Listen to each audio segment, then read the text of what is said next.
The research station floated silently above the jungle-covered moon, its gray metal shell orbiting like a ghost around a place no human dared explore on foot. From its observation decks, thick emerald canopies could be seen stretching endlessly.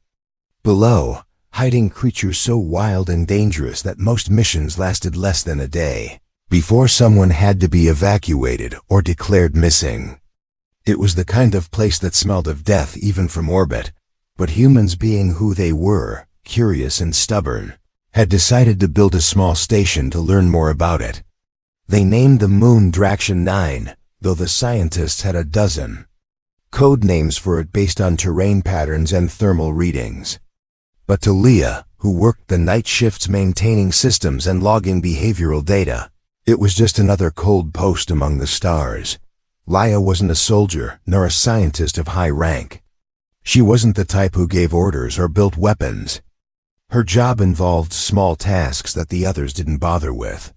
Feeding captured creatures, calibrating observation pods, cleaning up labs when experiments went messy. These were her duties.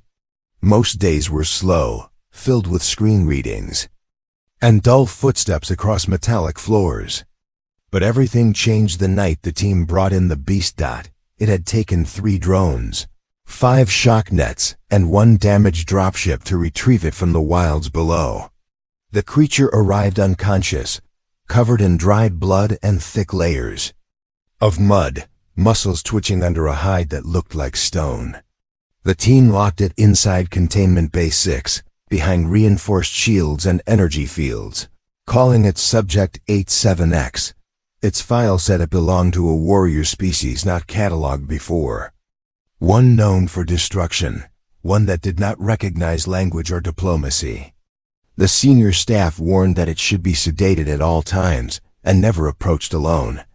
Leah stood in front of its containment field the first time with a tray of nutrient gel and water. Most people wouldn't get closer than 5 meters to the beast, even with guards nearby. But she walked right up to the glass. Her fingers trembled a little, not from fear, but because the thing inside the chamber was massive, unlike anything she had ever seen. It sat crouched in a corner, chained, breathing slow and deep like a living tank at rest. Even in stillness, its presence felt sharp, like a blade hovering near her skin. There were deep scars across its chest, and pieces of broken armor still clung to its shoulders. She couldn't tell if it was asleep or simply ignoring her. She set the tray down on the floor, slot and activated the sliding mechanism. The tray moved inside, halting near the beast's reach. It didn't move, it didn't blink. She waited a moment, then spoke softly, unsure if it could even understand her. "Hello," she said. "I brought you something. Not sure if it's what you eat, but it's better than starving, I guess." The creature tilted its head slightly, one eye opening with a glare that should have made her run. But she didn't. She stood there, arms crossed, trying to study it like she'd seen the scientists do, though there was no courage or calculation in her pose. Only quiet curiosity. Over the next few days, something strange began to happen. Whenever Leah came into the bay, the creature would watch her. It didn't respond to anyone else. If the guards entered, it remained motionless or turned its back. If a researcher approached to take readings, it growled in low tones like warning drums. But when Leah came close, its posture shifted. The eyes softened, the chains rattled less. It even began to eat from the tray she brought without tossing it across the room. She didn't smile at it or speak in a high voice like someone would to a pet.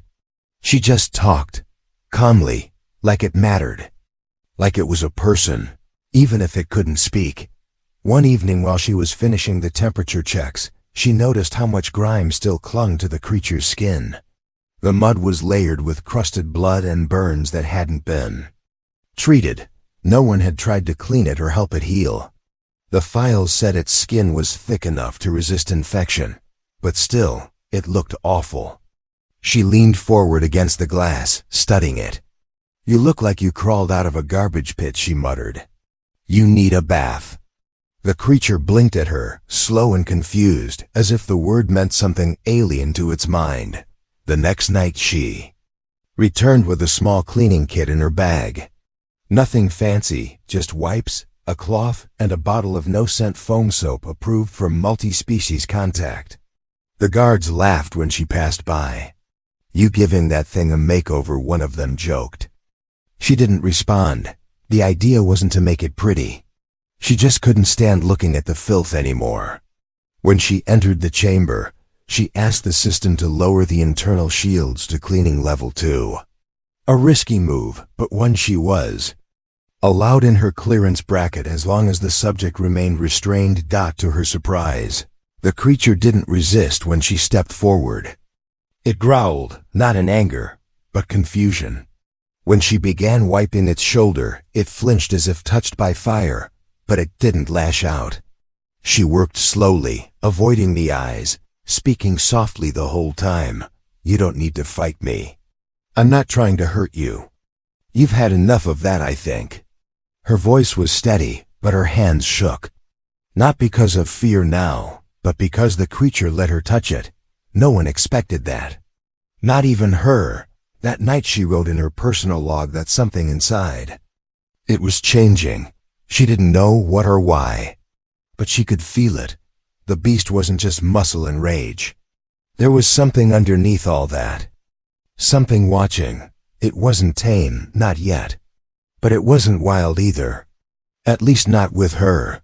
What she didn't realize was that this small act, this quiet attempt at cleaning a beast covered in war, was the beginning of a bond that would shake everything the galaxy thought it knew about monsters and humans. The station's air had changed ever since Subject 87X was brought aboard. The usual cold routines had become slower and heavier with caution. Even though the creature had been in chains since arrival and confined to a reinforced chamber, whispers spread through the crew like dust in a sunbeam. No one trusted it. They all walked a little faster past Containment Bay 6. They avoided eye contact with its viewing screen. Some even requested transfers to different posts far from the creature's presence. But Leah kept returning without hesitation. She didn't carry weapons or protective gear. She didn't even ask for escort. Every time she walked into that chamber, it was just her and a quiet bag of supplies. She brought the creature food at scheduled times, fresh water, and began including small extras that weren't on the official nutritional chart. Pieces of cooked roots from the hydroponics lab, a slice of dried fruit wrapped in cloth, and once even a piece of honey bread she'd saved from her own meal. She would place the items gently on the tray and push it into the chamber, and the beast would watch her with a strange intensity that made the guards watching from the camera room sit up straighter. No one else tried what she did. Most thought she was mad or naive, or perhaps both. They assumed she was playing with a wild flame that would eventually burn her down. Some even prepared bets on how long it would take before the beast snapped and tore through the walls to get to her, but that day never came. What did come instead was something far more unexpected. It began with small changes. The creature began sitting upright when she entered the chamber. It no longer crouched like a predator ready to strike. It no longer growled when she approached the control panel. Its eyes followed her not with hunger or fury, but with a stillness that almost looked like thought. When she cleaned its arms and shoulders again, it did not resist. It didn't move much at all except for a faint twitch in its jaw when the soap touched an old scar. She kept her words soft and slow like rain sliding across glass. She told stories to fill the silence. They were simple stories from Earth about rivers and trees and animals that didn't fight wars. She didn't know if it understood her, but it never turned away. Some nights she would sit just outside the barrier, resting with her back to the cold glass. She would close her eyes and talk about the stars beyond the dome, about the silence of space, about the dreams she used to have before she was assigned to this lonely outpost. Once she asked the creature if it had a name. It stared at her in a way that made her wonder if it had forgotten, or if it simply had no words to speak anymore. One evening she entered the chamber carrying a thermal scan tablet. The creature had developed a slow healing wound near the rib cage, possibly from when it had been captured. The researchers had decided not to treat it directly, believing its biology could handle the injury on its own, but Leah couldn't ignore the way it winced when it moved. She spoke gently as she placed the scanner close to its side. The device hummed with soft blue light. The creature flinched but did not strike. She whispered calm reassurances, her breath steady as her fingers brushed the edge of its skin. Beneath the stone-hard surface she felt a pulse, strong but uneven, alive but weathered. She wondered how many battles it had fought, how many friends it had lost, how much it had endured before ending up alone behind glass and steel. That same night as she left the chamber, she caught her reflection in the polished hallway wall. She looked tired, older than she remembered. Her eyes held something new, not fear or fatigue but something deeper. A kind of connection she hadn't felt in a long time. It wasn't pity. It wasn't fascination. It was something in between. Trust and sadness. Days turned into weeks. One morning the researchers announced a new experiment. They planned to expose the creature to aggressive sound patterns and visual stimulation to observe stress responses. The idea made Leah uncomfortable. She argued that the subject had been cooperative and there was no need to provoke it, but no one listened. Her voice carried no authority in briefing rooms. She was just a technician. She stood outside the observation deck as the test began and watched as bright flashes filled the containment chamber. Harsh sirens screamed from speakers. The creature growled and roared and slammed its fists into the floor, but never turned its rage toward the glass. Instead it looked around, confused, hurt, betrayed. Leah saw something shift in its eyes that day. Not just rage but a deep wound, as if a flicker of trust had been burned away. That night she entered the chamber quietly. She said nothing at first. She only sat beside the wall and listened to the steady breath on the other side. She whispered an apology even though she hadn't caused the test. She knew the creature couldn't speak back, but when it walked slowly toward the glass and sat down facing her, she felt the apology had been accepted. She stared at the grime still clinging to its back, still matted in thick layers near the neck. She shook her head and stood up. You know what she said. This is getting ridiculous. You're still filthy, and I can't let you rot in your own skin anymore. Tomorrow you're getting a proper wash. The creature tilted its head. It didn't snarl. It didn't run. It simply watched her leave with the same expression it had worn the first night she spoke to it. Something was changing in that gaze. Something that even science couldn't explain. She returned to her quarters and began preparing a plan. The decontamination chamber was rarely used and connected through maintenance routes. She could override access for a few minutes without triggering alerts. The room could be sealed. Water levels could be adjusted. Heat could be moderated. It would be risky but possible. She made a list of items she needed. Portable heater, towels, non-toxic soap, a wide tub adapter. She smiled at the thought. No one had ever tried to bathe a war beast before. She didn't know if it would go well. She didn't know if the creature would panic or lash out. But she knew one thing with certainty. This wasn't just an experiment anymore. It wasn't a job.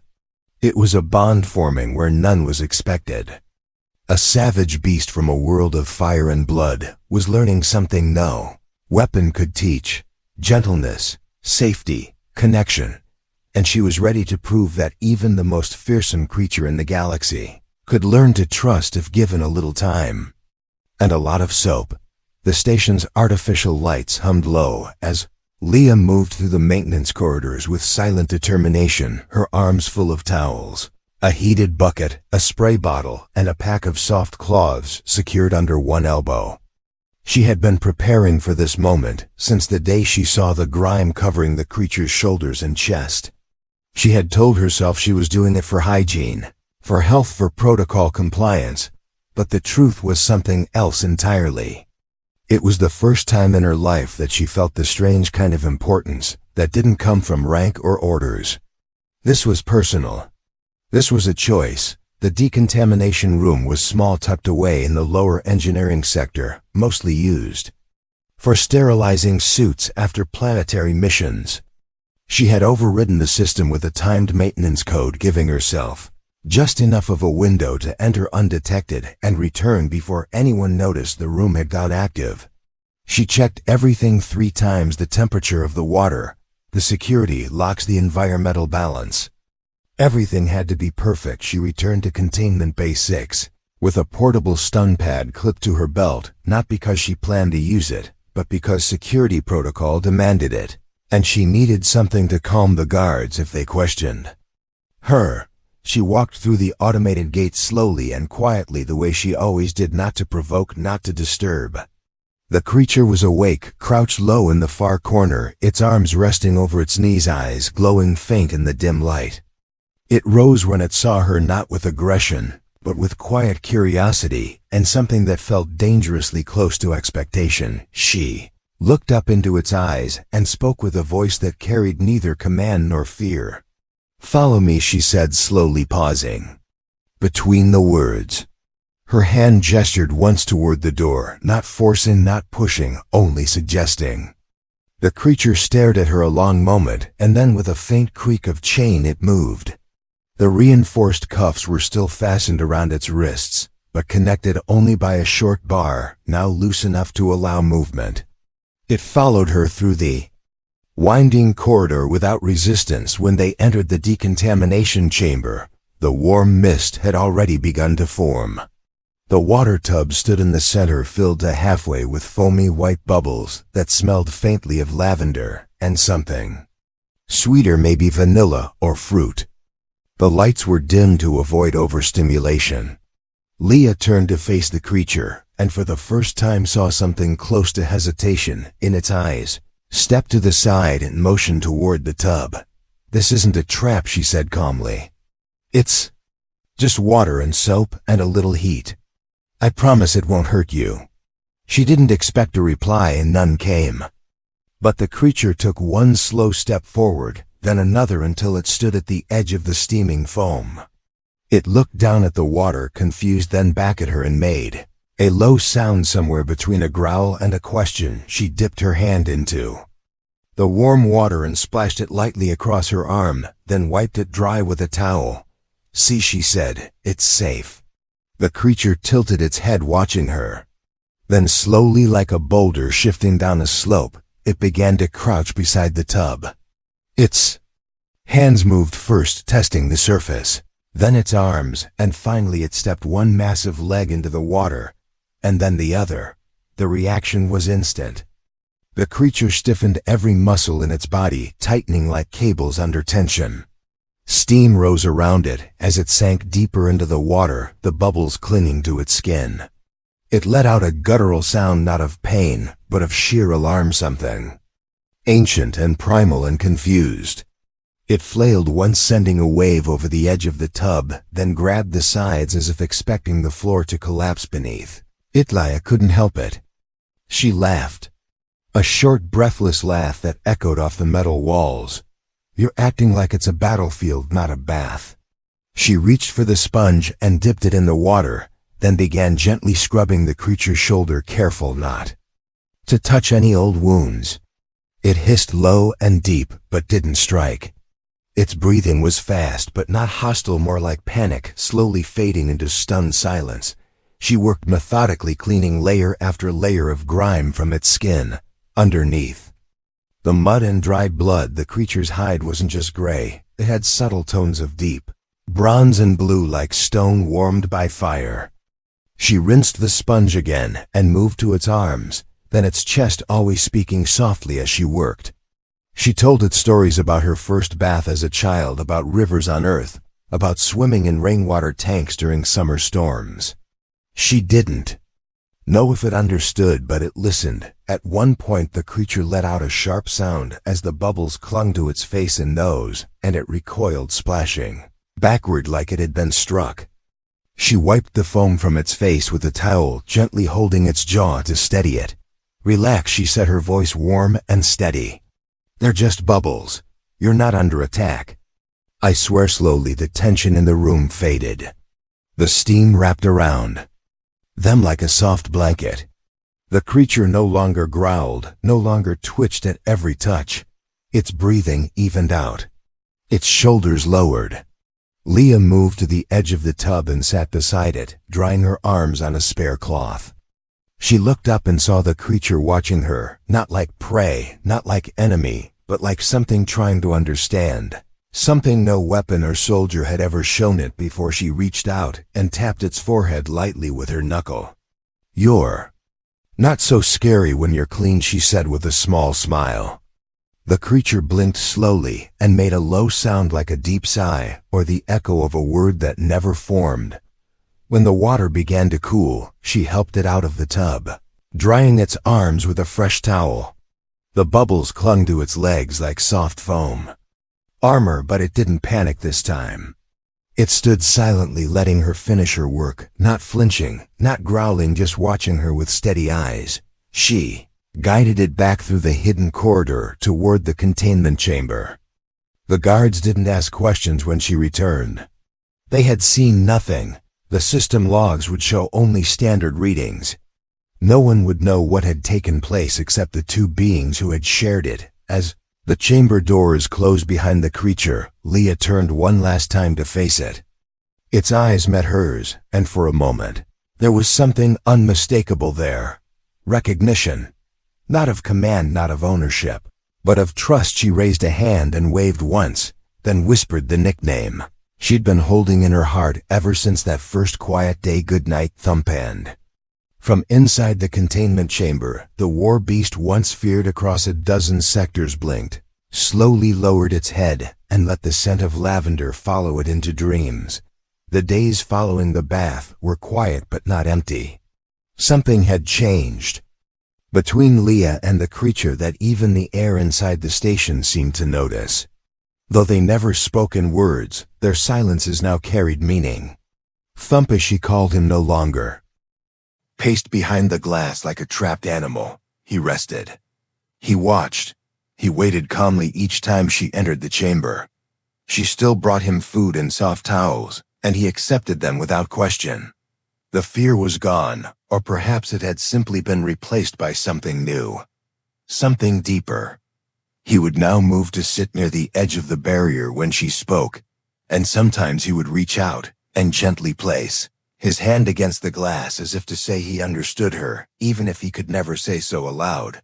But peace never lasted long in outer sectors. One night as Leah was returning from her shift, she noticed the emergency lights blinking red across the main corridor. A low vibration ran under the floor. It was not the usual hum of power or systems. This was sharp, irregular, and wrong. An alarm rang once, then twice, then went silent again. The overhead intercom buzzed to life with a voice that sounded strained and breathless. "All personnel prepare for possible boarding. Hostile vessels detected near outer ring. Repeat, hostile vessels approaching perimeter." Leah froze in place, her breath caught in her chest. She looked around at the empty hallway, then back toward the direction of Containment Bay 6. She didn't hesitate. She turned and ran. Her boots slammed against the floor as the red lights flickered above her. Doors sealed behind her. Warnings flared across screens. Security bots activated along the docking ports. But none of it would be enough. She had seen this type of alert once before on another station, and it had ended with half the crew missing, and the rest never quite sleeping the same way. Again she reached the chamber control room, just as a shockwave rocked the station. The walls shook and lights sputtered. Leah gripped the edge of the panel to stay upright. Sirens screamed again, and the voice over the speaker now shouted something garbled about life support breach and authorized access near Engineering Sector 2. That was too close. Much too close, she slammed her hand against the emergency override and looked into the glass window of the chamber. Thump was standing now, alert, eyes burning with something she had not seen since the first day he arrived. Not rage exactly, but something colder and far more focused. He looked not at the room, but at her, waiting for what she would do next. Leah opened the panel and whispered the release code for the restraints. The system hesitated for a second, then the chains hissed and released. The metal cuffs clanged to the floor. She looked up into the eyes of the creature and took one step back. "They're coming," she said. "I don't know who, but they're not here to talk." She didn't have to explain more. Thump had already moved. He stepped out of the chamber into the hallway, his heavy feet making the floor shudder with each step. He didn't run. He walked like a storm walks over a valley, quiet and steady until the wind suddenly breaks.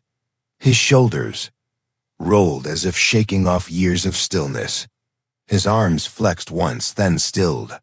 Leah followed at a distance, not knowing what she expected to happen next. She had no weapon, no plan, only trust. They turned the corner near the main passage and saw them.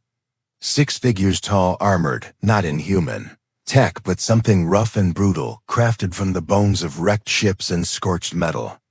Their helmets covered their faces, but their body language was unmistakable. They were raiders. Not pirates in the usual sense, but hunters from the same species as Thump. Their armor bore the same clawed patterns and crude symbols etched in glowing red. They carried shock blades and thermal axes, and one of them was dragging a crew member by the arm. Leah gasped and froze, but Thump moved with sudden speed. He didn't roar, he didn't scream, he simply charged.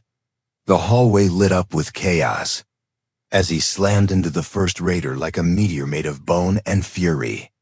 The attacker flew backward against the wall and did not get up.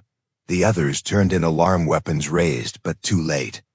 Thump moved like lightning, powered by memory and pain. He struck with open hands, cracking helmets, sending sparks into the sea. Air. He dodged blades with barely a twitch.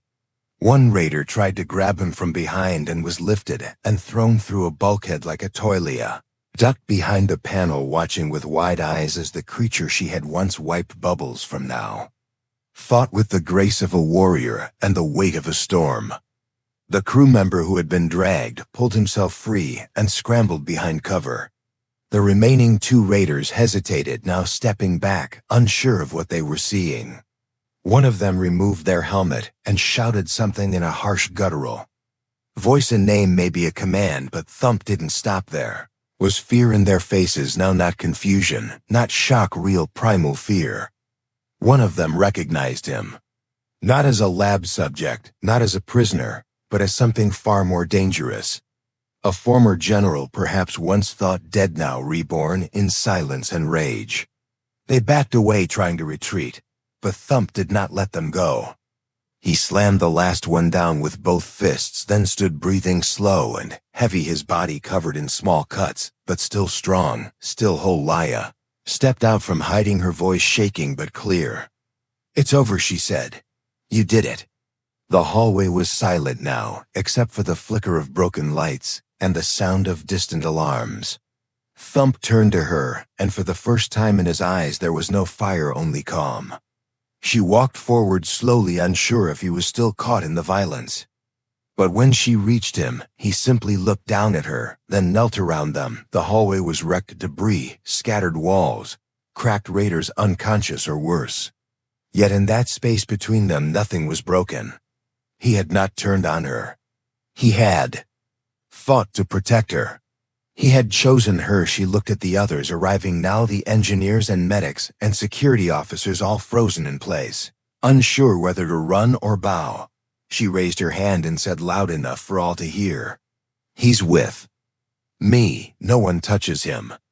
Understand?" And in that broken corridor, with the smell of ozone still hanging in the air, the most feared warrior of a savage species stood, not as a weapon, but as a guardian, silent and still, waiting only for her next word. The hours after the attack passed in strange silence, broken only by the occasional thump of heavy boots or the whir of drones scanning damage. Parts of the station still flickered with emergency lighting, walls scorched and panels dented, but the worst of it was over. The raiders had been stopped. Their ship had been disabled, and their leader was still unconscious where Thump had dropped him. What shocked the crew more than the attack itself was the way the victory had come. Not from weapons, not from the security, bots or perimeter turrets, but from the very creature they had once called a monster. Leah stood beside Thump near the remains of the corridor where it had all happened. Medics had offered to treat her, but she had refused their help until they agreed to check the wounds on Thump first. He sat now against the wall, his eyes half closed, his breathing slow but steady. His skin was bruised and marked by minor burns, but there was no sign of deep injury. The cuts had already begun to clot on their own. His body was built to survive worse than this. What worried Liam more than his physical state was the look in his eyes. Not fear, not anger, just a kind of stillness like the quiet left after a storm had passed, and the sky had not yet remembered how to shine. A high-ranking official arrived soon after with security guards trailing behind her. She spoke in clipped words full of controlled tone and policy protocol. She looked at Thump with the same gaze people gave dangerous tools, something that might turn at any moment. She said he would need to be restrained again, processed for transfer, possibly examined more thoroughly for connections to the raiders. Leah stepped between them without thinking, her voice firm, her stance unwavering. "He saved us," she said. "He stopped them when no one else could. You want to cage him after that?" The official raised an eyebrow and replied that safety came before sentiment, that they could not take chances on emotion when dealing with unknown species. But Leah did not step aside. She spoke not as a technician now, but as someone who had witnessed something beyond data. She told them how he had followed her out of choice, how he had fought not to escape, but to protect, how he had knelt when the danger ended, not as surrender, but as a gesture of peace. The words spilled out, not rehearsed, not polished, but real and powerful, and something in them made the others pause. Thump had not moved through all of it. He watched her speak, his eyes fixed on her voice like it was the only sound he trusted in the galaxy. The guards did not lower their weapons, but they did not move forward either. There was something in the air now, not fear, not command, but recognition. They saw what Leah saw. He was not just a subject, not just a war relic in chains. He was something more. The final decision came quietly later that cycle, when the official sent a private message to Leah's console. It stated that due to his actions during the attack, Thump would not be transferred or restrained again, but would remain under Leah's supervision. He would not be labeled as a threat, but as a protected subject under special observation. The station logs were adjusted. His status changed from 87X to Independent Companion classification. It was a small thing in paperwork, but a massive thing in meaning. She returned to the chamber, where he now rested without chains or walls. The room had been cleaned and repurposed, no longer a cage but a living space. She brought fresh water and fruit and a large cloth pillow she had stitched from spare fabric. He watched her with quiet eyes, but when she sat beside him, he leaned forward just slightly, letting his shoulder touch hers. It was the first time he had chosen contact without need or fear. She smiled and whispered the name again, the one she had given him, the one that somehow now belonged to him, not as a title or joke, but as a truth. Thump. He blinked once slowly, as if the sound of that name had weight and meaning. She told him the station would recover, that repairs had already begun, that some of the crew were leaving and others arriving. But she was staying.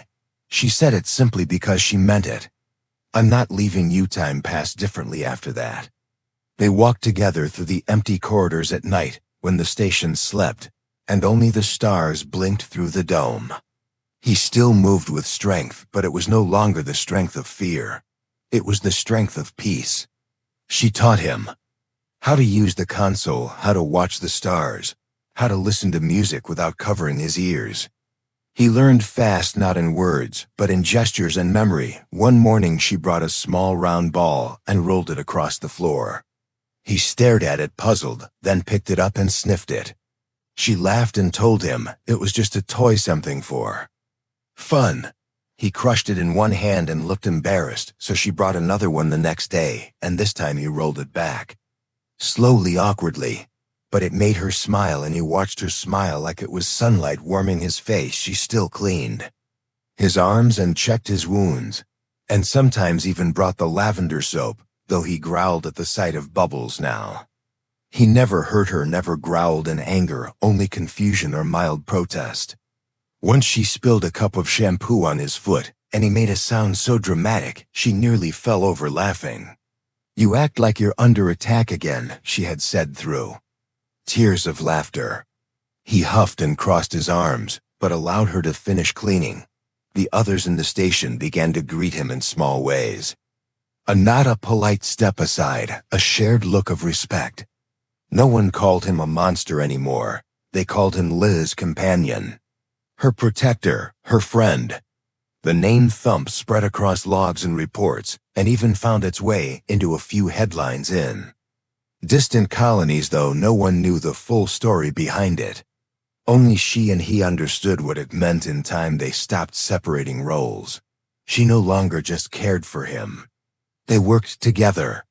He helped lift heavy equipment, recalibrated damaged doors, and even learned how to assist in the medical bay. His silence was never empty. It was full of observation, full of learning, full of steady, quiet strength. And in the end, when people asked what he was, when they looked at the massive figure, who once came from a species built for destruction, now walking calmly beside a human technician whose kindness had changed his entire world, Leah always gave the same answer. "He's not a pet," she would say. "He's family," and Thump would nod once, slow and steady, as if to say yes without speaking, and follow her into the stars. The end.